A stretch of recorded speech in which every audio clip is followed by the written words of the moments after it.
அஸ்ஸலாமு அலைக்கும் வரஹ்மத்துல்லாஹி வபரகாத்துஹு. நமக்கு தெரிந்த ஒரு நண்பர், அவருடைய வீட்டில் ஒரு சின்ன ஒரு வேலை. அந்த வேலைக்காக வேண்டி ஒரு தொழிலாளியை நிர்ணயம் பண்ணுறார், ஏற்பாடு செய்கிறார். அவ்வாறு ஏற்பாடு செய்யக்கூடிய நேரத்திலேயே அந்த வேலைக்கென்று ஒரு கூலியையும் பேசுகிறார். அந்த வேலையாளி என்ன செய்கிறார்? தொழிலாளி வீட்டில் வந்து அந்த வேலையை செய்கிறார். நண்பனுடைய வீட்டில் அந்த வேலையை அவர் சீக்கிரமாக அந்த வேலையை முடிச்சிட்டார். ஆனால் அந்த நண்பருக்கு அந்த கூலியை சீக்கிரமாக கொடுக்கறதுக்கு மனசு இல்லை. அதனால் என்ன செய்கிறார்? வீட்டில் இருக்கக்கூடிய அந்த சில்லற வேலைகளையெல்லாம் கொடுக்க ஆரம்பிக்கிறார். இதை செஞ்சிருப்பான்னு சொல்லி அந்த தொழிலாளிக்கு அந்த வேலையை கொடுக்க ஆரம்பிக்கிறார்.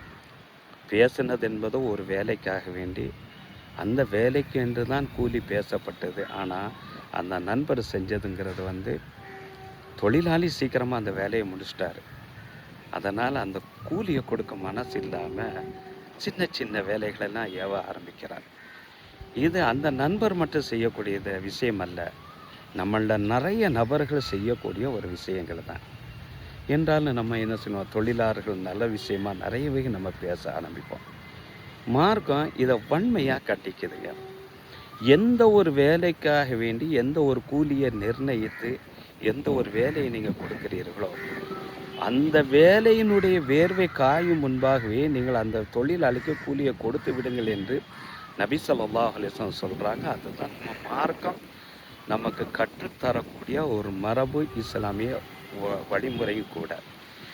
நபித்தோழர் அப்துல்லாஹ் இப்னு உமர் ரலியல்லாஹு அன்ஹுமா இந்த ஹதீஸ் அறிவிப்பாங்க. இந்த ஹதீஸு சஹீஹும் இப்னு மாஜாவில் இந்த ஹதீஸு பதிவு செய்யப்பட்டது. உஅதுல் அஜிரா, எந்த ஒரு தொழிலாளியை எந்த ஒரு வேலைக்காக வேண்டி ஒரு கூலியை பேசி நீங்கள் நிர்ணயித்தீர்களோ, அந்த தொழிலாளிக்குண்டான அந்த கூலிகளை நீங்கள் முழுமையாக கொடுத்து விடுங்கள்.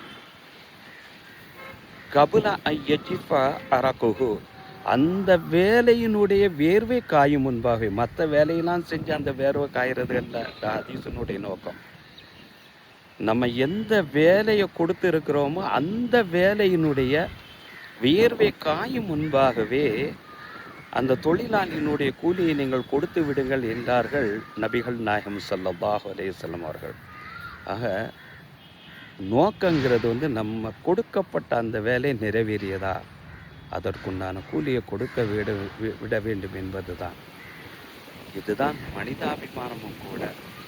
இதைத்தான் இஸ்லாம் நம்மிடம் எதிர்பார்க்குகிறது. நாமும் பிறரிடமிருந்து இதை எதிர்பார்க்கிறோம். அல்லாஹு தஆலா அதற்குண்டான அருளை நமக்கு தந்தரு புரிவானாக. ஆமீன்.